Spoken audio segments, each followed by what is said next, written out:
One of the things you mentioned, definitely something I've seen, is that venture has become a lot more outbound driven. So investors are much more likely to ping you if you're a stealth founder, even though they don't know what you're building and you're not an exited founder, perhaps. Maybe you're just a really strong operator. What are some of your tips for if you're not getting outbounded by a ton of investors, but you're now raising, you're kind of ready to raise? How do you find those investors? So finding investors is probably the biggest part of the book and how to manage that because as you said, inbound is possible today because of a lot of social media and tools, but it doesn't apply for everyone. I think that's probably the biggest challenge in writing a book like this is that you know that for a group of people, circumstances are going to be very easy. And this is why the dating metaphor is, sadly true is that for a few people, going to social situation, life is easy. And for everybody else, it's a process that takes time and patience and emotional fortitude.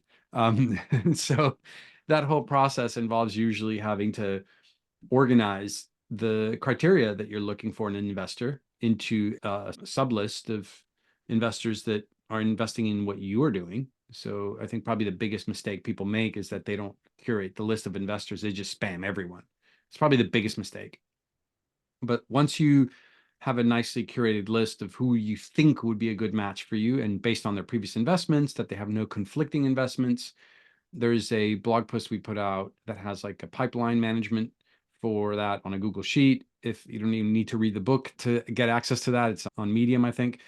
And basically, what you have to then manage is the relationships of outbounding and organizing those conversations into next steps. And it resembles a sales pipeline. It's how to manage a sales pipeline. But where the book probably provides some guidance is in how to best acquire those relationships. Because the problem is that you can't just cold outreach and expect the same level of conversion than if you have some sort of warm link into that investor. So in summary, it's not just how to reach out to people, it's what is the preparation leading up to it, what's the organization of it, and what is the process that you follow based on that organization.